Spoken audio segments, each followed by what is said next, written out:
Oyagala okumanya ebigenda mu maaso ku nsonga ez'ebyobufuzi mu ggwanga, byanfuna oba embeera z'abantu, twegatteko ku mukutu gwa YouTube gu SGM Loud n'omuweerezaawo Sir Grace Mwesigwa. SGM Loud, the world explained. SGM Loud, we make the world explained. So we always say SGM Loud, the world explained. Welcome to the mic on the move. My name is Sir Grace Mwesigwa, and with me on the wheels is Miss Rose Chigere. Now I qualify to call you Mrs. Miss. Right? Because Miss. this is work, yes. Oh, is Yeah. Chigere is the husband, right? No. Oh, Yeah. okay. Chigere is my name. Oh, Yeah. she's the executive director of Women Rights Initiative, Yes. Uganda, but based in Jinja. And she's also a mother, Yes. a wife. Good. And what else have I left out? A Rotarian, a philanthropist. Yeah, and a world citizen. Yes. You used to have a project of reusable pads. We still do. We still do. We have a social enterprise. It supports girls and women to menstruate with dignity, for girls to stay in school, to make sure that as they menstruate, it's not a difficult space. Okay. You know, sometimes menstruation is considered difficult and a conversation kept in the dark. Okay. But we want to make it simpler and easier for women, but mostly for girls to thrive in school. That's my end mission. Do they thrive in school? Yeah. Do they finish school? Good. And do they meet their goals? Perfect. Okay. Yeah. For how long have you been supporting girls, especially in line with the project that you're talking about? Since for the Star Durable Pads, it's been since 2017, but with the Women Rights Initiative, the initiative started in 2007. Okay. Yeah. We are almost turning 20 years. And so how do you define your marriage? Church marriage, traditional yeah. marriage, Church customary, No, it's a church marriage. or civil? No. It's also good. All types of marriages are good because as long as it is legal and it allows you to feel good about it. For Sure. me, that's the most important thing. Yeah. Okay. Well, interesting. Today we are going to be talking about relationships and why is it becoming a very complex subject for many, not only young people, but even the adults. People are failing to stabilize in marriage, but also those who are starting relationships, they are over struggling. What is not happening? Well, a number of things over time have changed. You know, marriage used to be a space where adults, in most cases, I'm talking about very many years ago, marriages would be arranged. But also, it was a space where it was divine. Talking about a marriage or someone coming out of a marriage was something very unheard of. But a lot has changed in terms of how we live, how we do things, how we are cultured, and how we grow up, and the people that bring us up. Okay. And so the world evolves and things have evolved. And because of that, not all of us are able to cope. Not everyone is able to cope with changes. For starters, you get married to someone who is a total stranger.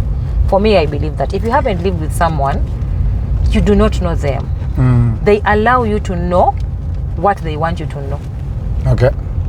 But when you live with them, reality begins. In fact, that day you begin living with someone is the day you begin life with them. I like what you said, total stranger. Yes. You don't know them. But they kind of smear their faces, their thoughts, their behavior, so that you love them. It's a selling point. You know, marketeers sell. And the way they sell is to allow you to think that their product is the best. The same applies to marriage. When someone proposes that I love you, I want you to be my boyfriend or girlfriend, they present the best of their best. And then you see the creme de la creme of their lives. Interesting. But when you are cooking milk, there's a cream that covers the top, the lining, and the milk looks the best. Yeah, sure. But when it comes to the reality of the milk, the cream is not as sweet as the milk actually, right? Yeah. So the same applies to marriage. When you're living with someone, you see their behavior, you see the things that you didn't expect, how they react to anger, how they react to situations, how they react to financial difficulty. Sometimes you're not people of the same religions, and so you disagree on very many things. But also your ability to come back on the table to say, okay, we've had a disagreement, but what next? What next? What next after this disagreement? Sometimes people get angry and they never get out of the anger. Sometimes people feel disrespected in these relationships and misunderstood. And our level of patience these days is very low. There's a thin line of patience. Even in the lives of teenagers, as you see, the lives of the people that employ us or the people that we employ, you see that there's a thin line of patience.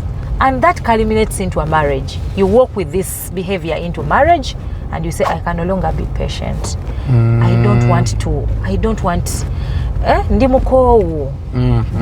And because of that, it is easy, very easy to walk out of this relationship. That's one thing I must.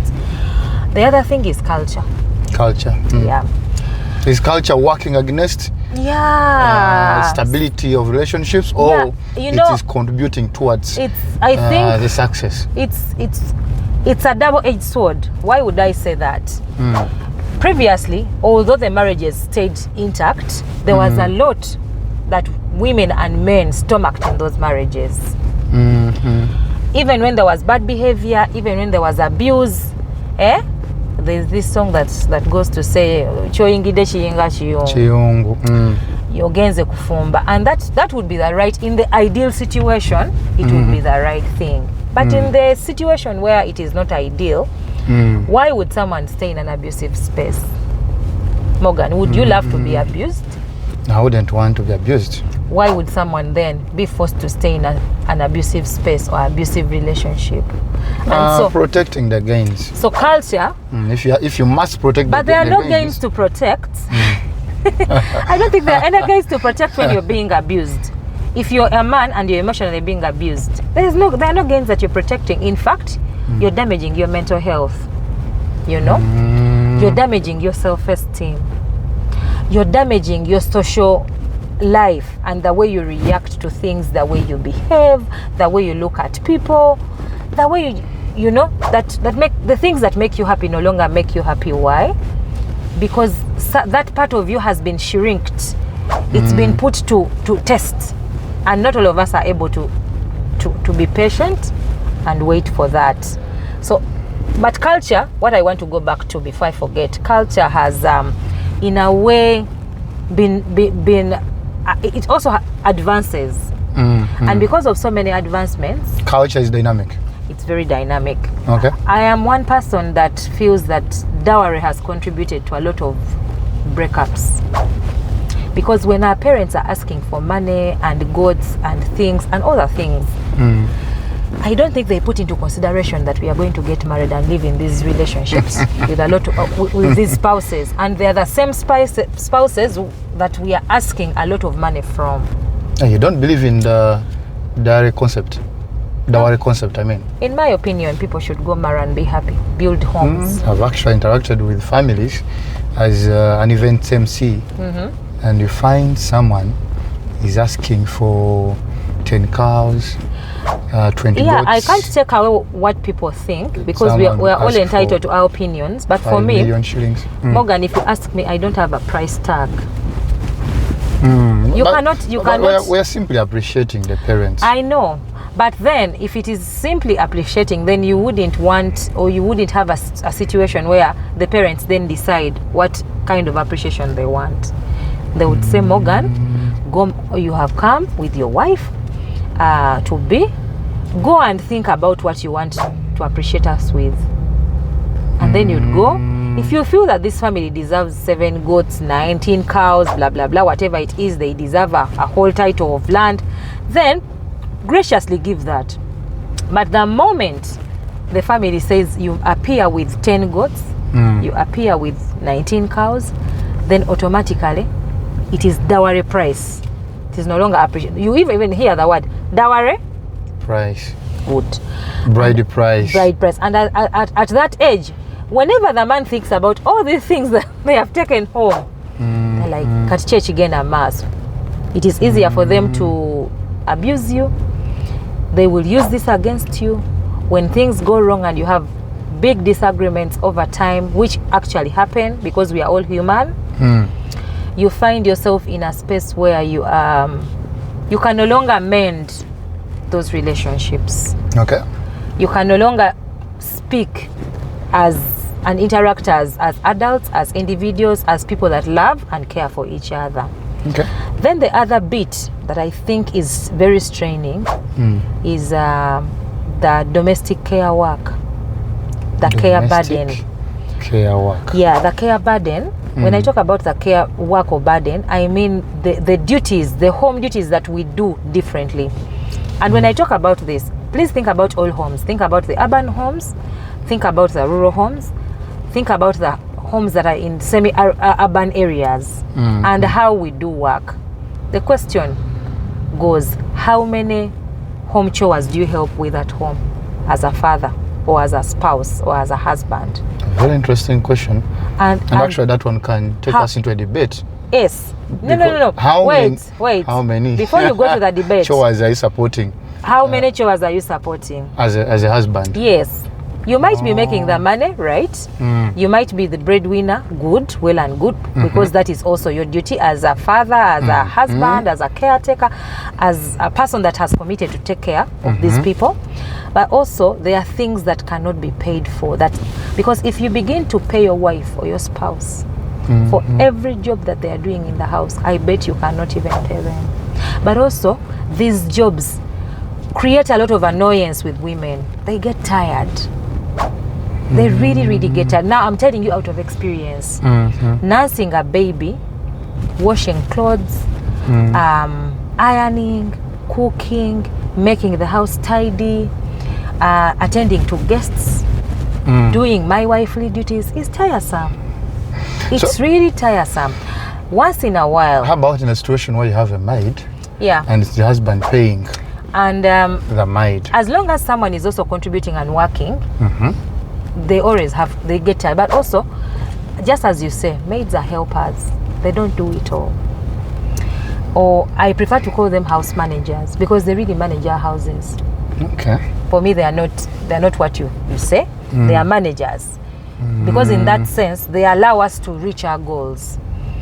They fill the gap that we cannot fill. Okay. When we are on our duties, working, trying to earn money and make a living. And so, let me tell you, a lot of marriages where women are silent, they're not speaking openly because they're saying, people will think, ndi munafu, people will think, I can't manage a home. But honestly speaking, these unpaid care jobs are making women get agitated with marriages. So women are burdened? They are burdened, especially if children come in the picture. Because with children, it's a whole lot. From experience, when you have a child and you have a baby, you almost wake up 5 to 7 times a night. And in the morning, you put on and wear your smile and go to work. And you're expected to achieve. You're expected to deliver. And when you go back home, you're expected to wear that coat off and put on the coat of a mother and a wife, a relative, an auntie, a sister. But by the end of a month, if you are not helped, if you don't have someone to talk to, if you don't have someone to understand you, if you have a husband that sleeps in bars and doesn't even have time for conversation, things can easily go wrong. Okay. The other thing that is very crucial is income. Oh my goodness. Income. Pause at that. For those who are watching us, we are powered by Nana Herbal Mouthwash. Find it in pharmacies and all drug shops. And remember, this Nana Herbal is also accredited by National Drug Authority, so it's a standard remedy for all your dental issues. But in the same way, we are powered by the Agatha's House of Cakes. Find them on Facebook, TikTok, and place your order. They are ready and at your service to give you what you need. Well, you said when it comes to money, money and relationships, are they compatible? They would be, in my opinion, if they are handled well. So you see, before you get into a relationship, it's important to talk about money. Okay. Why? It is important to know the husband money or the boyfriend's money? All our money. My money, his money, their money. Yes. And why do I say that? If you don't speak about money, it means that everyone is on their own. I'll get my job, begin earning, and choose to buy shoes when our actual need in the home would actually be contributing towards our future trust fund for our children. So at what level should we start talking about money? When we are dating. Dating has phases. Yes, first phase, of course the first phase is smooching each other, knowing each other, but when reality kicks in, we are going to go see your parents. That is when you begin saying, but let us speak about our work. So in reality, how much do you earn? Or you might not tell me actually what you earn, but what do you think? Open that conversation and say, what do you think about money? Declare. No, not declaring. What do you think about, what are your thoughts about money? Because first of all, we must understand how people in Uganda have relationships with money. You need to have a relationship with money. Short of that, you make the money, you earn it, you don't spend it wisely, and at the end of the day, you stay poor. Or you shrink as a family. So talking about money allows you to dive into deep. What will we do? In our first 5 years, what do we want to achieve together as a family? But also individually, what do you want to achieve? Morgan, you might want to buy a Benz. I might also want to buy a Subaru. But the question is, how much do we earn? And what are our priority needs as a home? Okay. But also, believing that each one of us can have individual money and we don't be annoyed with each other. Ate twanyigidde nti Morgan osobola okuba nga ofuna omusaala gwa miliyoni 5 nange ngafuna gwa miliyoni 3 ne tukkiriziganya nti tuleta bilibili ne tuzitereka naye bwe nsigazaako 3 tonyigira ate era osigala ompa ssente z'akameeza n'endya n'ennywa ne tusomesa abaana, because when I was getting educated my parents paid that money and it wasn't you, but also your parents paid that money, so they deserve to be supported the way you want them to be supported, and it's all okay. Return on investment. Exactly. But if you don't have those conversations, this is what happens. You begin thinking, hey, Morgan, atwala wa sente, where does this money go? How come I am not aware of what is happening? But also you will be saying, naye naita ina sente za gula mugati. Knowing responsibility allows all of us to just understand, okay, this is what we can do, this is what we cannot do. Okay. And also it brings you closer. It brings you closer to, wait, just a minute. It brings you closer to understanding, how do I respect money? Because money has to be respected. Okay. I had a conversation with my mom very many years ago about with money when I was going to university, and she told me, money, you must have a relationship with money.